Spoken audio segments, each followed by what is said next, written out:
Awal kisah. Sebelumnya perkenalkan, aku adalah Dika, mahasiswa tingkat akhir salah satu kampus swasta. Kota yang aku tinggali ini berada di Jawa Barat, tetapi kota TSB menggunakan bahasa Jawa pada mayoritas masyarakatnya. Aku memiliki tinggi 168 cm dan berat badan 75 kg, sedikit gemuk hehe. Kulit aku berwarna sawo matang seperti orang Jawa pada umumnya, wajah aku juga termasuk biasa-biasa aja. Yah, gak ada yang bisa dibanggakan lah dari penampilan GW ini, hahaha. Cerita ini adalah kisah sekitar 2 tahun lalu ketika aku baru naik ke tingkat 2, semester 3. Pada semester 3 ini, aku akhirnya diizinkan untuk ngekos. Tentunya setelah melewati drama dan diskusi dengan orang tua yang tidak sebentar. Maklum anak bungsu, hehehe. Jarak dari rumah ke kampus sebenarnya hanya sekitar 20 km atau 40 menitan, tapi karena aku yang memang mencoba untuk ingin mandiri dan uang sewa kosan juga aku bayar sendiri hasil dari membuat konten-konten di internet, akhirnya aku bisa ngekos di sini. Ya, walaupun sekali-sekali masih dikasih duit juga untuk mendukung perkuliahan sih. Maklum, duit dari internet cuma cukup buat jajan sama bayar kosan doang, hahaha. Sabtu pukul 17, aku sampai di kosan awal kisah. Sebelumnya perkenalkan, aku adalah Dika, mahasiswa tingkat akhir salah satu kampus swasta. Kota yang GW tinggali ini berada di Jawa Barat, tetapi kota TSB menggunakan bahasa Jawa pada mayoritas masyarakatnya. Aku memiliki tinggi 168 cm dan berat badan 75 kg, sedikit gemuk hehe.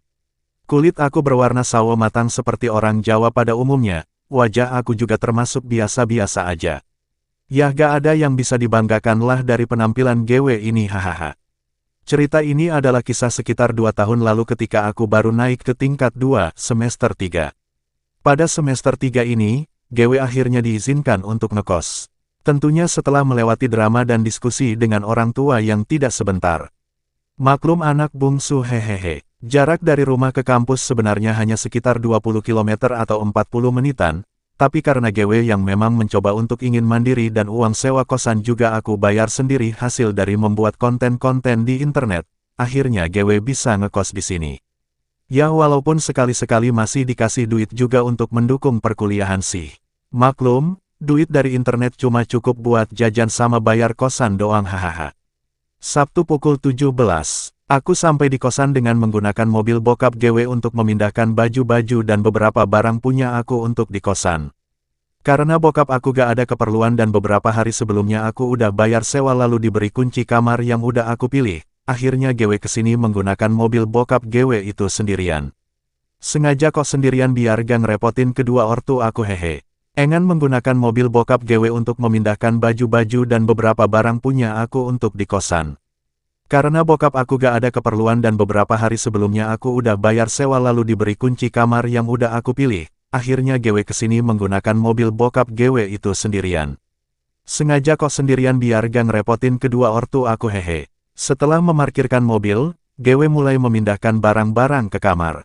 Tiba-tiba ada seorang wanita cantik yang mengagetkan GW waktu mencoba merapihkan kamar agar tidak terlalu berantakan. "Hei, tetangga baru," seru cewek itu yang tiba-tiba masuk kamar GW dengan nada yang mengagetkan. "AJGG, Mbak Bella, kenapa Mbak?" GW kaget sambil menoleh ke belakang. Rupanya Mbak Bella sang tetangga kosan GW, kamar dia berada di sebelah kiri kamar GW persis. Mbak Bella adalah seorang wanita cantik dan sangat enak dipandang menurut GW.